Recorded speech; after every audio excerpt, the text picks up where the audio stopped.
సంధ్యాదీపారాధనలో వచ్చెను తల్లి వరలక్ష్మి, వచ్చెను తల్లి మహాలక్ష్మి.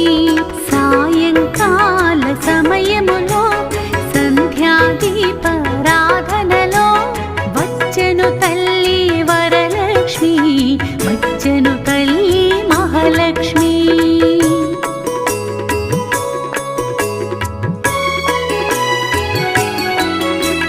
కాళ్ళకు గజ్జెలు కట్టింది, కళ్ళు